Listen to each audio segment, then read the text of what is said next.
Is anybody else tired of the same old online conversations about weight loss, wellness, especially if you're over 40, maybe even over 50, over 60? Those of us in that age group, we have some challenges that the experts just don't understand. I think because a lot of them haven't lived it, but we've been through some serious diet trauma over the years. I don't know about you, but I have actually gone to the doctor before for help. First, I've been offered appetite suppressants, antidepressants, anti-anxiety, you name it, on the pharmaceutical side.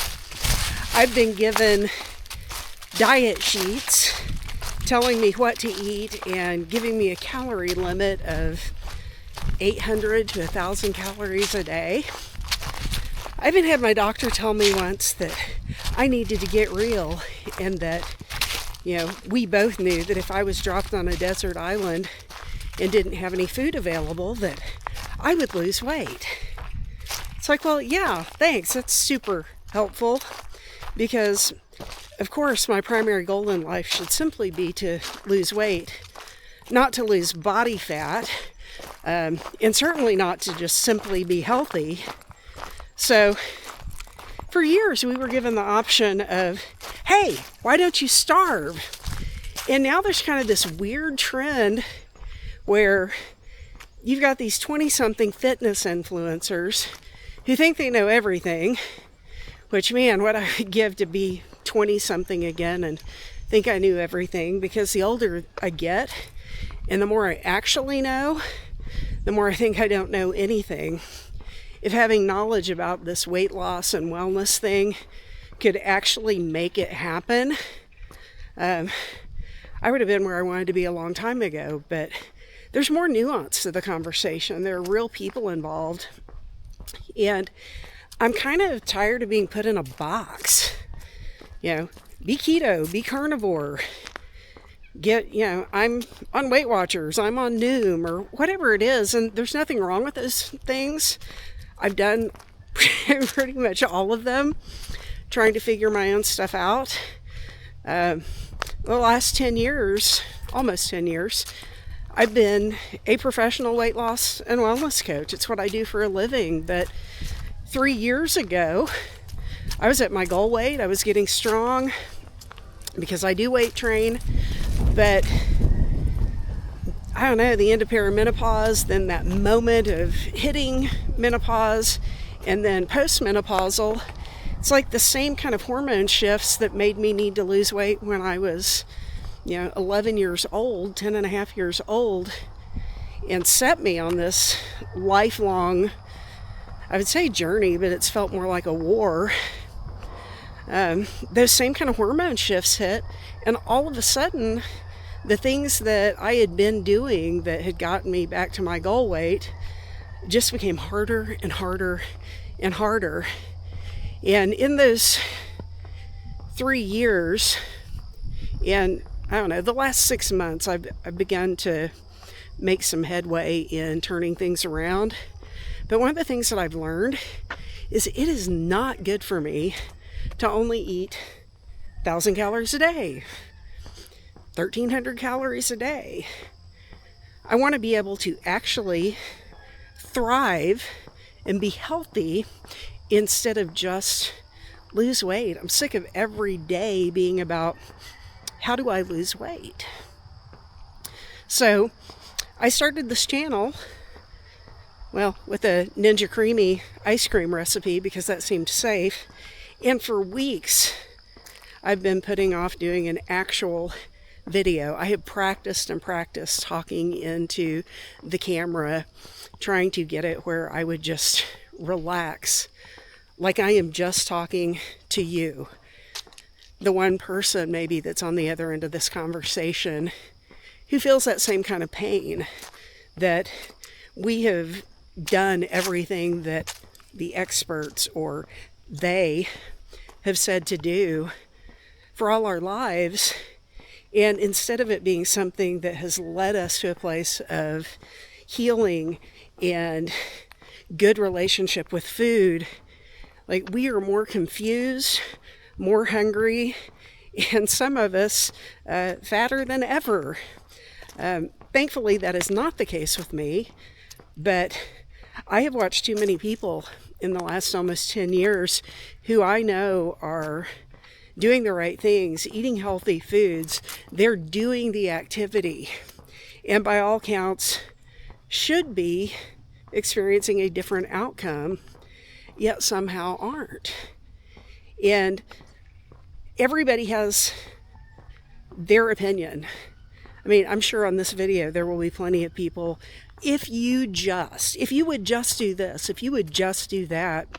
And I'm pretty sure I have just done pretty much all of it. And I think you probably have too. But I've had a big shift in my thinking in this area. And one thing that I realized about myself, I have spent my life looking for somebody else to give me the answer, to provide me with a plan, allowing other people to be the expert on my journey, which actually is allowing other people to be the expert on me.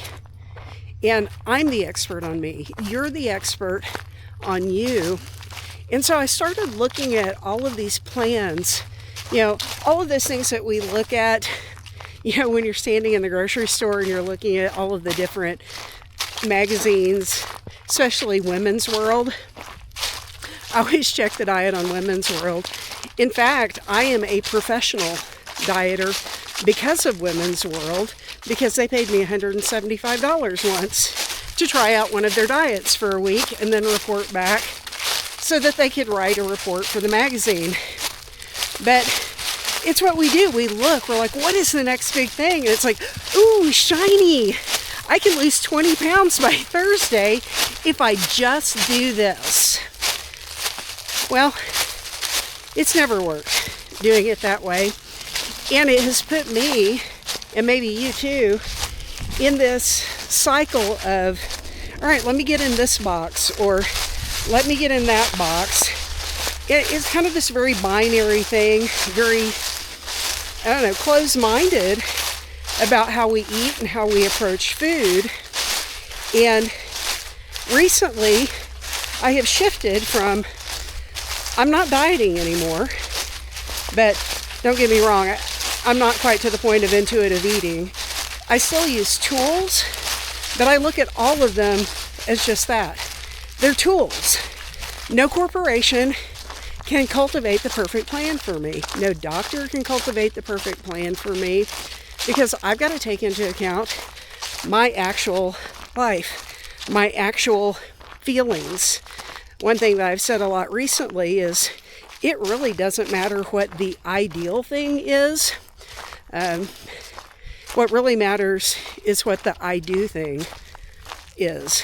What will I do? What can I do? And yeah, I know we can do anything we set our minds to, but I get tired, y'all. There's some things that, I can set my mind to it for a while, but eventually I'm going to get emotionally weary. Eventually I'm going to deprive myself so much that I go the other direction. And it's not because I'm binge eating anymore. I mean, there are times that I have literally felt guilty because I've had multiple servings of grapes, or I've had 3 servings of fruit at a sitting. I mean, there is so much guilt and shame and craziness about this whole thing. And if I would just pause and look at the person I am compared to who I was 12 years ago, when I decided once and for all, I'm going to start walking toward health and wellness and figure this out. I mean, I weighed at least 80 pounds more than what I weigh right now. And I have kept that off for 10 and a half years, but I'm still not where I want to be. And that's not even a number on the scale anymore.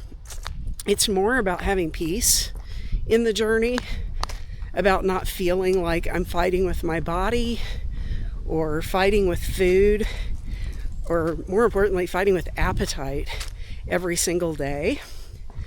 So let's have a conversation. I mean, what is it that bugs you about diet culture?